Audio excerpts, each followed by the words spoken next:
bahakasiandura kambarakasa. Shad ilbarukosse kapanahalar bahakasiandura. Adankin ba ashkarkase kaparahalar bahakasiandura. Ade ikabarahalar bahakasiandura. Ade ilbarukosse kapanahalar bahakasiandura. Adankin ba ashkarkase kaparahalar bahakasiandura. Ade ikabarahalar bahakasiandura.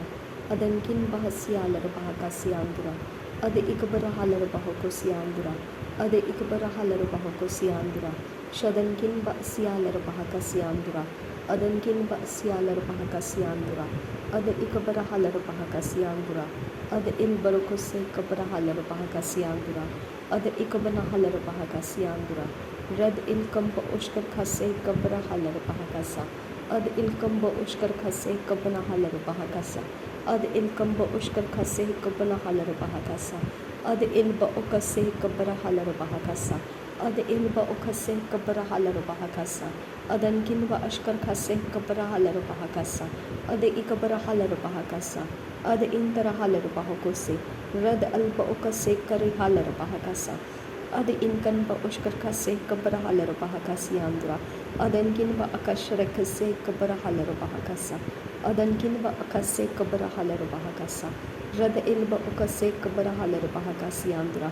Adankin ba kabarahalar bahakase kambarahular bahakasa. Adankin ba kabarahalar bahakase katinar bahansarakasa. Rad ilba ukase kabarahalar bahakasa. Shad ilba ukase kabarahalar bahakasa. Ade ikambarahalar bahakasa. Ade intarahalar bahakasa. Adankin bahashara khase kabarahalar bahakasa. Adankin ba asehilar bahakase andra kambarakasa. Shadankin ba kabarahalar bahakasa. Adankin ba khase kabarahalar bahakasa. Adankin ba khase kabarahalar bahakasa. Ade ikabarahalar bahakosiandura. Adankin ba kabarahalar bahakasiandura. Shadankin ba kabarahalar bahakasiandura. Ade ikabarahalar bahakasiandura. Ade ikabarahalar bahakasiandura. Shad ilbarukosse kabarahalar bahakasiandura. Adankin ba khase kabarahalar bahakasiandura. Adan ikabarahalar bahakosiandura. Adan ikabarahalar bahakosiandura. Thank you, Jesus.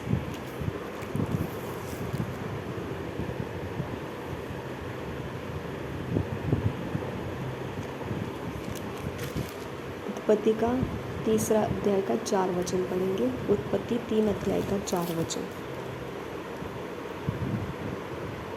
तब सर्प ने स्त्री से कहा, तुम निश्चय न मरोगे। उसके आगे भी उसने बोला है कुछ, वरन परमेश्वर आप जानता है कि जिस दिन तुम उसका फल खाओगे उसी दिन तुम्हारी आंखें खुल जाएगी और तुम भले बुरे का ज्ञान पाकर परमेश्वर के तुल्य हो जाओगे। इसी सर्प के बारे में अब प्रकाशित वाक्य 12 अध्याय का 9 वचन में देखिए क्या लिखा है।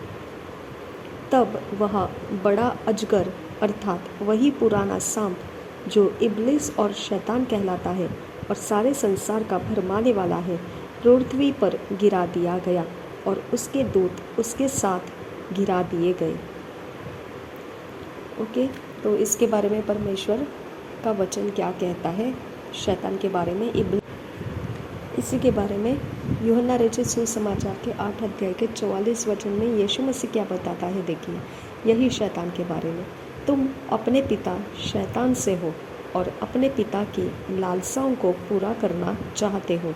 वह तो आरंभ से हत्यारा है और सत्य पर स्थिर न रहा, क्योंकि सत्य उसमें है ही नहीं। जब वह झूठ बोलता तो अपने स्वभाव ही से बोलता है, क्योंकि वह झूठा है वरन झूठ का पिता है। पहले तिमोथियुस की 2 अध्याय के 14 वचन देखेंगे। पहले तिमोथियुस की पत्री 2 अध्याय 14 वचन। और आदम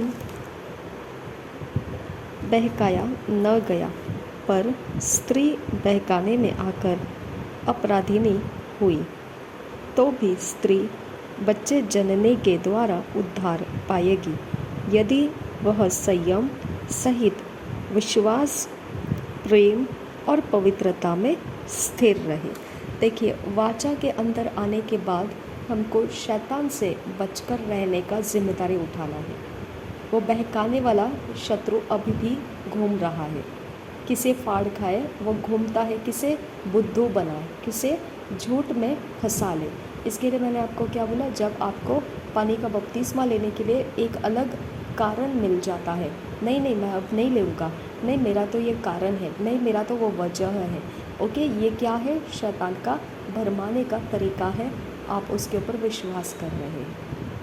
ओके, हमको बोला है जब तुम यीशु मसीह के अंदर आ जाते हो तो तुमने उसको भरमाने नहीं देना है अपने आप को, तुरंत वचन को पकड़ लेना है, कस के पकड़ लेना है, जम के पकड़ लेना है और उसका आज्ञा पालन करते हुए आगे जाना है। और स्त्री के बारे में बोला है कि पुरुष जो आदम था वो बहकाया नहीं गया था, स्त्री बहकाई गई थी, लेकिन बच्चे जन्मने की वजह से वो पवित्र ठहरेगी और उद्धार को पाएगी।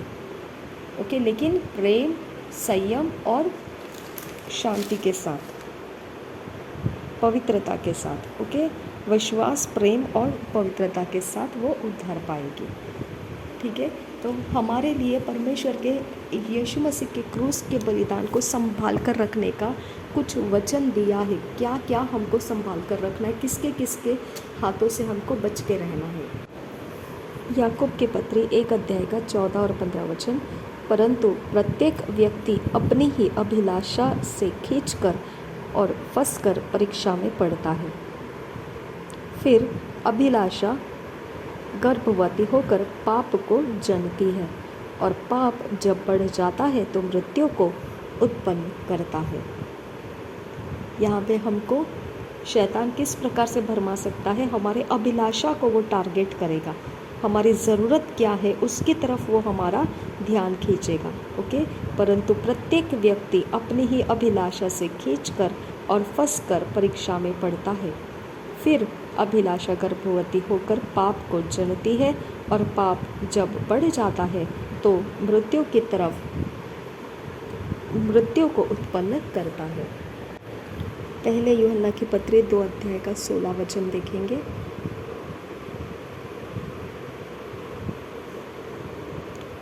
क्योंकि जो कुछ संसार में है अर्थात शरीर की अभिलाषा, आंखों की अभिलाषा और जीविका का घमंड, वह पिता की ओर से नहीं परंतु संसार ही की ओर से है। ठीक है, तो हमको संसार के अंदर क्यों मेल मिलाप नहीं करना है अपने आप का, क्यों उनके संगति में उठना बैठना नहीं है, उनके तौर तरीके हमने क्यों नहीं चलना है, क्योंकि जो कुछ संसार में है अर्थात शरीर की अभिलाषा और आंखों की अभिलाषा और जीविका का घमंड, वह पिता की ओर से नहीं परंतु संसार ही की ओर से है। और यही फिर हमारे लिए क्या बन जाता है, फंदा बन जाता है। इसी को हम अपने लिए ले लेते हैं और परीक्षा में फंस जाते हैं। रोमियो के पत्री 5 अध्याय का 12 वचन से पढ़ेंगे।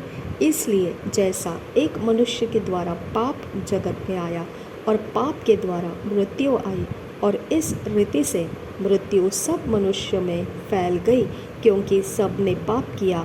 व्यवस्था के दिए जाने तक पाप जगत में तो था, परंतु जहाँ व्यवस्था नहीं वहाँ पाप गिना नहीं जाता।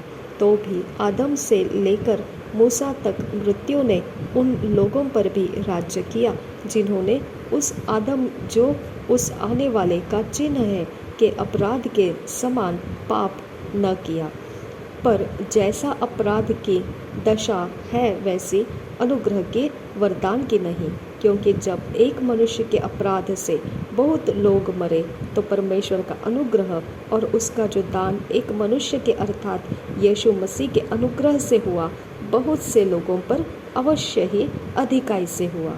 जैसा एक मनुष्य के पाप करने का फल हुआ वैसा ही दान की दशा नहीं, क्योंकि एक ही के कारण दंड की आज्ञा का फैसला हुआ, परंतु बहुत से अपराधों के कारण ऐसा वरदान उत्पन्न हुआ कि लोग धर्मी ठहरे।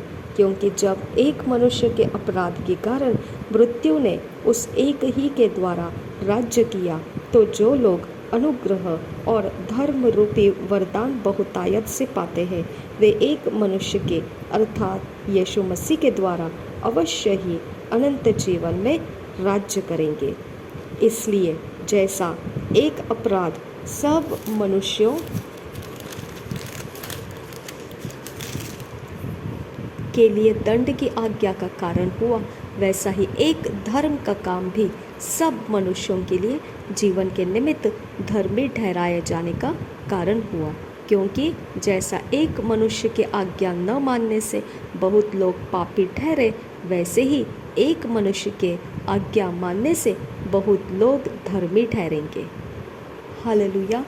तो ये प्रकार से यीशु मसीह का पाप के साथ मुकाबला हुआ है। आदम ने पाप एंट्री कराया, प्रभु यीशु ने पवित्रता और धार्मिकता को एंट्री कराया। आदम इकलौते इंसान के द्वारा पूरी सृष्टि पाप में डूब गई। यीशु मसीह इकलौते परमेश्वर के बेटे के द्वारा पूरी पृथ्वी के लोग पवित्रता और धर्म के अंदर आ जाएंगे। ओके, तो परमेश्वर ने ये एक रास्ता यीशु मसीह के बलिदान से ठहराया और उसे पूरा किया।